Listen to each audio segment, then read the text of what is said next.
Well played. Sometimes when a player scores a great goal, they know the second it leaves their foot. Did you know? Well, luckily we could practice. Since we started the season, we could practice some free kicks. But I feel this was a little bit farther. I was like... 32 yards. Okay, thank you. I was like, I take a risk. I was confident in myself, so I tried it, and finally. It was a long time ago. Why finally? Because it was a long time ago, you know, when you practice all the time. And now, to be honest, I should mention Trent, because as you know, he was taking the free kicks because obviously he has an unbelievable shot. But finally I could have my chance, and did it. You mentioned Trent. Actually, on commentary, Cristiano Ronaldo was mentioned with the technique. So when you talk about practice, is that obviously it's that technique that you practice again and again and again?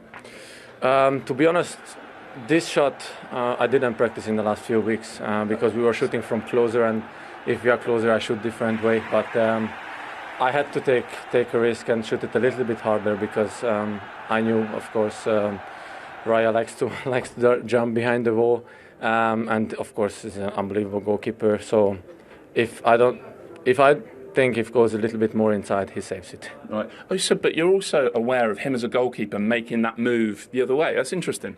Yeah, I was looking a lot of videos. Does it take risk to win a big game like that? I think you've used that word a couple of times. Yeah, of course. They had an unbelievable season last season, and of course the two before that as well. 3 times in a row becoming second. To be honest, it's a compliment because always to keep on going behind, or with City, with us, with Chelsea, with with these kind of teams, it's really hard, and they always do it, and they have an unbelievable team, unbelievable coach. So we have to keep on fighting. I just want to ask you about a VAR check. You may not even know it happened, but there was a long throw, came over a sea of bodies, just hit you on the arm. It was checked and cleared. What do you remember of it, if anything? To be honest, when you don't tell me now, then I don't even remember it. There is with the corners, with the long throwing, there is the jungle. So I didn't even notice that someone touched my arm. If it was the ball, if it was the guy, so I don't even know. Well played. I believe you were going to be player of the match even without the free kick. So you definitely deserve this. Well done. Thank you very much. Thank you. Yeah, what a week he's had. Makeshift right back and then the match winner. And really interesting, actually. We were just doing some research. He is the captain and free kick taker of Hungary. He scores free kicks for Hungary. But as you were saying, when you're playing with Trent Alexander-Arnold, when you play for England with David Beckham, nobody else gets a chance because they're so good. Absolutely. Yeah, absolutely. And, you know, we were all, as he was lining it up, we were thinking, never really seen him take many free kicks. Because it was Trent. Absolutely. So we were intrigued. And then in his interview there, he said, well, when I get closer, I have a different technique. It wouldn't have been that type of... So I can't wait now until there's one from 20 yards out to see what he's doing. Because, as you say, Trent Alexander-Arnold was exclusively taking the free kicks over the last few years. So quite incredible that Liverpool have got another very good free kick taker in their ranks. So I guess that he's going to be claiming the next few now after that. And no wonder why. I mean, 32.2 yards. He did mention Raya. To be honest, if you put a ball there and say... Can you score from that far out? I'm probably saying no. Are you? Probably 32 points. I mean, I was speaking to the guys before, and I've said it on this sat in this chair before. I think the wall in this situation is a hindrance. I don't know. I think soon, I'd be surprised if soon, when the ball is that far out, 32 yards out, over 32 yards out, if the goalkeeper stands in the middle and there is no wall, I bet he doesn't have to even dive. I bet he can just shuffle and catch it. The wall in that situation is a hindrance. They don't get to see it. It gives somebody a target to hit it over and up. The goalkeeper always has to shuffle one side of the goal or the other. If he just stands in the middle and there's nothing in front of him, what would happen is the opponents would start blocking. The opponents would make their own wall. And that just shows you. The free kick taker wants a wall there. It gives them a point of reference. So, don't get me wrong, 20 yards out, you need a wall. But over 32 yards out, I think a wall is a hindrance to a goalkeeper. What's the defender's point of view? Yeah, no, I do agree with that from that far out. I think if you give any footballer a shot from that far out with nothing in front of him and said, hit that, I don't even know sort of what technique you would go for. I think people would just try and lace it, but Listen, it's obviously something that now the amount of set piece coaches that are coming in, they've put work into it. He said it himself. He said they always look Raya moves behind the wall, so it's obviously something that they've picked up and worked on. And listen, I'll never ever hit a ball as well as that, so it's hard for me to comment on. But it was a great free kick. Raya's positioning from an Arsenal point of view, anything in that at all? Do we think? No, I don't know. Like we said, this is probably not the easiest one, but right in the middle, you can hit both ways. And with someone of this quality, if he goes on the right side, probably he choose to go on the other side. So again, a free kick is well taken. It's very difficult to counter. And I think this, sometimes we just need to accept that, the power, the bends, the technique is just perfect. And sometimes you just need to clap, because this is what we want to see. We want to see great goals. And I think this is a great goal. We'll see that again, because you can see Szoboszlai pointing to his teammates, Wirtz and Gakpo, to move. And as he strikes it, just watch 18 and 7 here for Liverpool.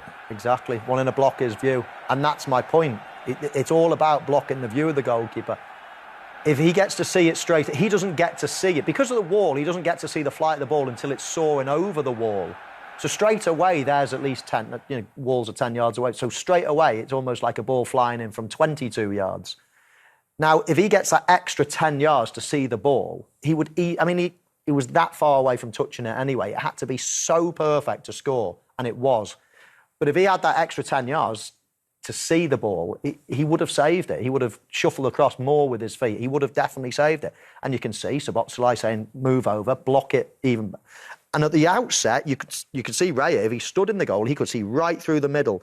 But then as he pulled him across, then that blocked his view. And that's what it's all about. And as I say, take the wall out of it, I'm pretty convinced that the opposing team would actually stick their own wall in there to block the goalkeeper's view. So it might not make any difference anyway. But it was just the most incredible free kick to win the game. And these are the fine margins at the elite level, right at the top of the Premier League, that, as we've just seen in a game, can be the difference to separate two of these top teams. I think, 10, 15 years ago, wouldn't even be speaking about set-piece coaches and stuff. I think it's something that's coming into the game, because it's like those little marginal gains you can get over.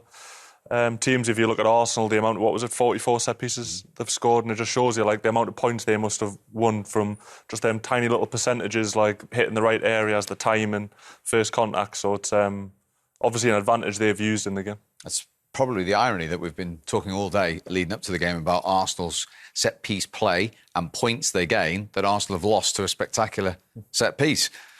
I mean, it's, games like this, very tight between two teams of, quality that is very high, the two best teams in the country over the last few months. For sure, it takes something special, and that is special. But other than the goal, I think, nowadays we're seeing player playing out of position, and we kind of see it as normal for him to play right back. I think that's tremendous. Nothing came up this side. The left winger of Arsenal never managed to cause trouble on this side, and I think we have to give him credit, because it's always difficult to play in a different position. And of course, adding up goals is fantastic. For me, it was a fantastic performance from him. Yeah, it's a point worth making, isn't it? And again, Newcastle away and Arsenal at home in a position he's never played before. Never mind the match-winning goal, the role he's played in those two games. In fact, the dummy in the winning goal at St James's Park as well. I mean, he won't get an assist for that, but he had a huge hand in that goal. The awareness of what was behind him, getting into the box late on in the game. I mean, everybody knows he's got the best sort of pair of lungs, pair of legs in the game. He covers so much ground in games. And there were options tonight. Of course, Conor Bradley was back on the bench. Joe Gomez was there. He could have played right back. Endo has played right back before. But the manager, based on his previous game, he went with him again. And what a decision. Because, in the first half in particular, I thought he played very well. And then to come up with a match-winning goal. I mean, it's just interesting to see what happens next. Does he get put back into midfield now? Or does he keep, the tried and trusted right backs out? It'd be fascinating. Yeah, I think as well, from a positional point of view, Liverpool like bringing the right back into midfield. So if you've got a midfielder who's comfortable on the ball and can do that, it's the risk that you're taking off the ball that he maybe isn't as comfortable defending. But at the moment, he seems to have done it well. You look at Arsenal the other way around, they want to bring Calafiori into midfield or Timber into midfield. But if you're bringing someone who's naturally good with like playing with the back to goal and can get on the half turn and play forward, then that can only be an advantage for Was them. that something you guys discussed on Monday down your left-hand side? The first game he played at right back? Yeah, 100%. Yeah, like it's not his usual position, so it's something that you've got to look at as a weakness to attack. But he's done really well in that position. But it's always seemed to be that with Liverpool, whether it was Trent sort of drifting into midfield, who maybe had that.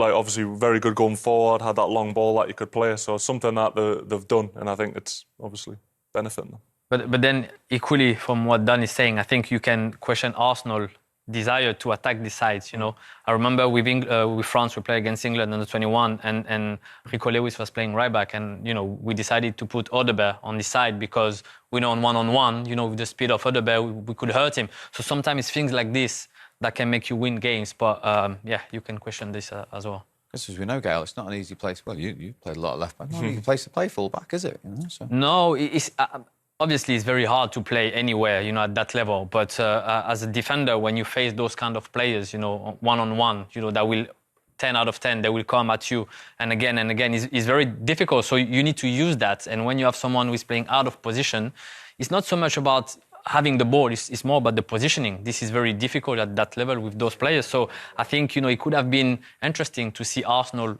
actually going on this side and provoking the one-on-one with maybe Eze a bit earlier, maybe a bit more of Martinelli that we didn't see.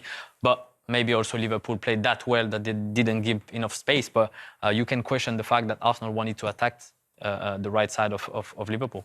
And much has been discussed about the strengthening of Arne Slot's Champions squad and refreshing, but to have that armoury 2 games in as well, to have Dominik Szoboszlai go and do the high-level performance he has. Absolutely.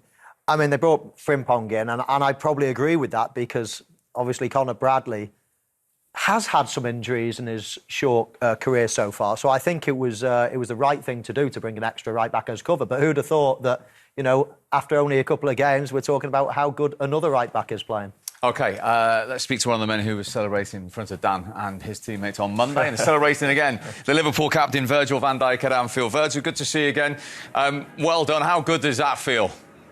First of all, Dan, how did you manage to get in there, though? Sneaky, mate. Hey, listen, I'm a lot more happy for you today than I was Monday. Tell me that. No, listen, it was a tough game, obviously, what was expected. I think the feeling I got right now, I think we started quite well. I think Arsenal got a lot more control in the first half toward like the last 20 minutes, especially 30 minutes maybe even. They obviously tried to drag me out with Marino, but Marino in all sorts of places, it was quite difficult. And we couldn't get the press on them. Declan Rice came in between the centre-backs, so it was quite difficult. But I think the way we turned around second half, a couple of tweaks, and yeah, I think that says a lot. I think we were much better, much more dominant on the ball, and overall great performance, I think, in my opinion. Chances few and far between. Just in the first half, when David Raya played it out straight to you, did you think, Virgil, about shooting in that situation?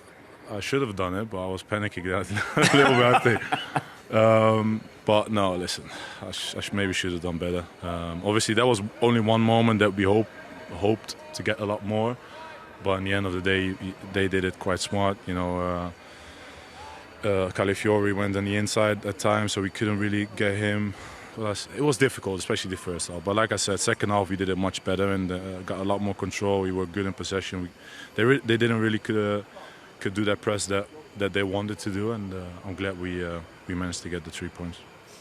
Well played today, Virgil. Probably defences were on top on both sides, really. Not too many chances, but what did you think of the goal? It was going to take something special to win it. You probably had a good view from behind. What did you think of that goal? No, I wasn't behind, but I was on the left-hand side. But obviously, I think we tried to push him a lot more, to have confidence in his shot and hit him that well. I think today, you know, he hit it cleanly. I think he did it already with Hungary, I think, 2 years ago. And we know he can do it, but obviously today to score it like that and also being the winner, I'm very pleased for him. He's had a fantastic game, like the other day, I think in Newcastle as well, under the circumstances. And yeah, now we all go to the national team and he has to stay fit and be ready for the chaos that happens after the international break. Just look at the screen, because we think we've caught you celebrating before it even hits the back of the net. That's how much confidence you had in Dominik from this strike here, Virgil. Watch him as he hits it.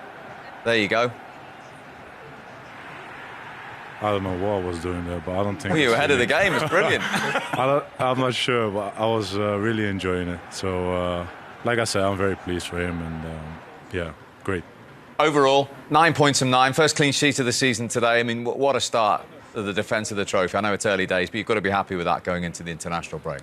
Yeah, you can't argue with the points, of course. I think to have 3 wins at the start of the season against the opponents that we faced, I think that's great. Obviously, there's still a lot of work to be done, but we all know that, we all realize that as well. But the main thing is to now stay fit and find consistency, and I think that's what we strive for. And other than that, just focus on ourselves. Don't look at others. Don't listen to others. Just focus on ourselves. Be the best version of yourself, and enjoy it all. Good to talk to you. Dan sends his best. Always. All the best, Dan. All the best. See you, big man. It's Virgil van Dijk live at Anfield. He's very happy. But here's the other side of the story. Here is the Arsenal head coach, Mikel Arteta. Well, Mikel, obviously a moment of brilliance is part of it, but why do you feel that game's gone Liverpool's way? Well, obviously very disappointed with the result. Very proud of my players. I think both teams, we elevated the game to a level that it was no margins between the two, and very little happens. A lot of action in many areas, not that much in the boxes. And it was going to be decided in 2 possible actions: an individual error or a magic moment. And it was decided on a magic moment from the side. For about an hour, did you feel like it was going almost perfectly to plan? Obviously, you'd have preferred to be ahead.